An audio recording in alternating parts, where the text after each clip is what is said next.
John. We got a telegram from some lady friend of yours, a Bonnie something or other. Something you ain't telling me? Bonnie McFarland. She's a friend. Saved my life when I went after Bill and nearly got myself killed again. Oh, and now you two's in the habit of sending each other letters. How very nice.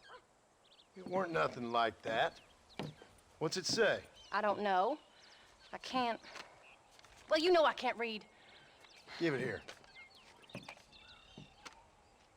You read that thing out loud? I ain't hiding nothing. Dear Mr. Marston, stop. Need corn sacks. Stop. Emergency. Stop.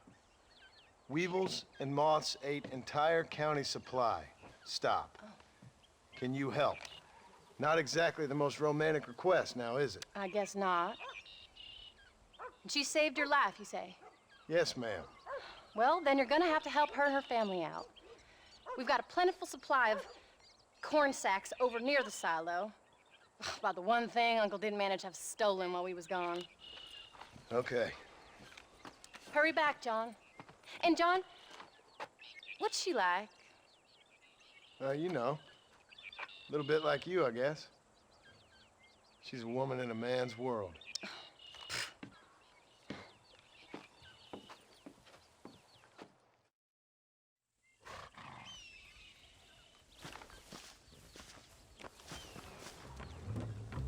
John, wait! Maybe I should meet this McFarland woman. What are you waiting for? We better hurry. Come on. I don't think I can let you go off again without me. Fair enough. I'm glad of the company. You only had to ask. Ask? I was waiting for you to ask me. I thought you'd want to keep an eye on the boy. Oh, while you were off cavorting with cowgirls in the next county? I don't think so, John Marston. You only just got home. That Jack has seen enough of me for a lifetime. So, is she married? This Bonnie McFarland? No.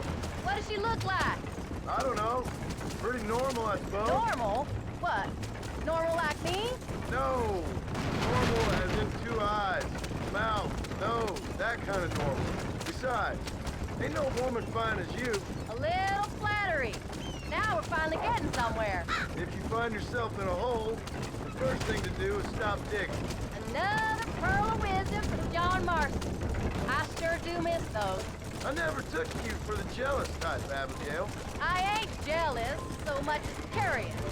You heard what she wrote. It's just some corn. She saved my life, and she was decent enough to me, so I owe her this much at least.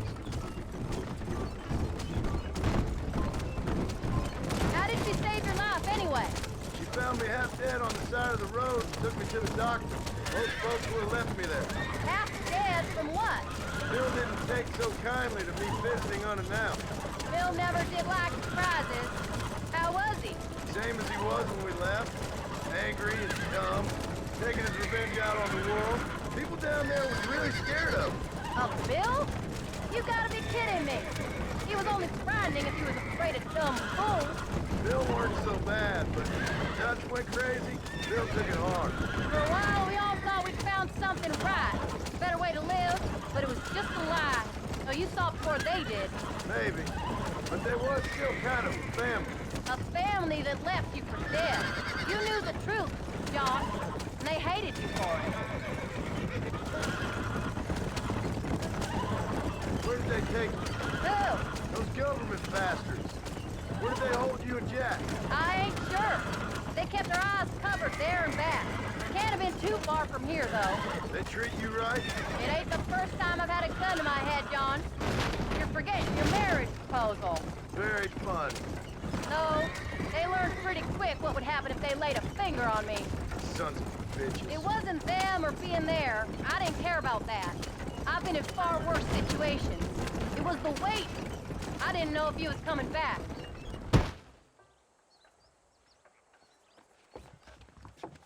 You came. Thank you so much. We lost the entire harvest. Miss McFarland, I'd like you to meet my wife, Abigail. Oh, ain't you quite the gentleman all of a sudden? It's a pleasure to meet you, Mrs. Marston. Likewise. Thank you for saving my husband's life, and for teaching the miserable goat some manners, among other things. I didn't teach him anything. I know better than to try to change a man. You should meet my father. Oh, people can change, Miss McFarland. John and I have to believe that more than anybody. This is a decent first harvest for you, John. You should be proud. That's good land you got there. How are you feeling, Mrs. Marston? From what your husband told me, it must have been awful for you. I've been through worse, and I knew he'd be back before too long. He can't cook a meal to save his life.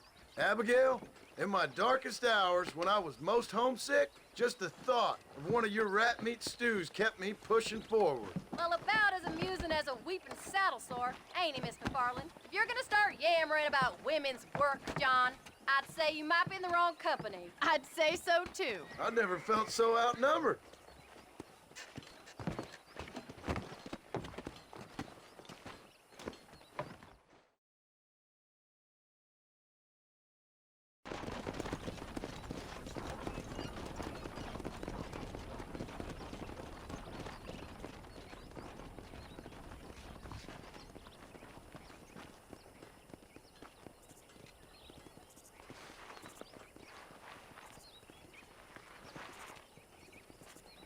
Ma'am?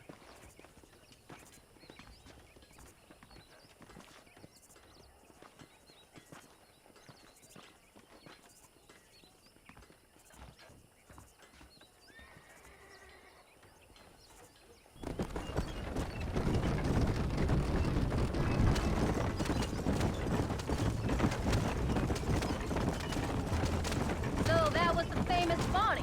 That was her, all right. She's pretty. She's normal, like I said. Well, you always wanted to be a rancher. I'd have thought she'd be just your thing. The perfect rancher's wife, if I ever saw one. I already got a rancher's wife.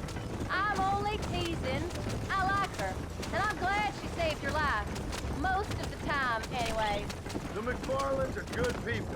She did blush redder than a shepherd's sunset when she saw you, though. I have that effect on women. You clearly had one too many blows to the head.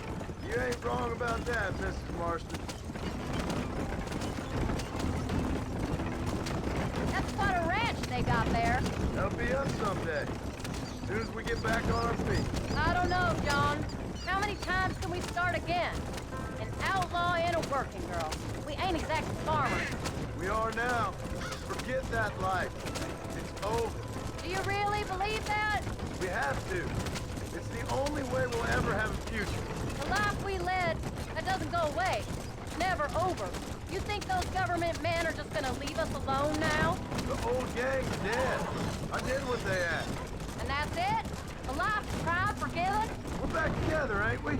Until they decide you owe them something else. Sometimes I think I was the stupid one for believing I could get out. Maybe Dutch, Bill, and Javier were just being honest with themselves. You ain't perfect, John, and I sure ain't. But you're better than they are, than they were. Maybe we can change. We gotta try, for Jack's sake. Even if we have to start again 100 times.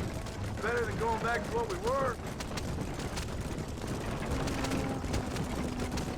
How's Jack doing? Angry, upset. He's been through a lot. I hope he's gonna be all right. It's gonna take time. For a while, his world was safe, normal even. Then it got turned upside down again. He ain't saying much about it. I've tried to talk to him, but how do you explain any of this? What do you say when he asks about Uncle Bill and Uncle Dutch? They were family when he was a little boy. He hides away in those books of his. Wouldn't you? It ain't like the real world's done him many favors. He's just been kidnapped. He grew up with a gang. That's no life for a boy. We did our best to protect him. Come on, John. He saw things no boy could see. Well, now we got a chance to make it right.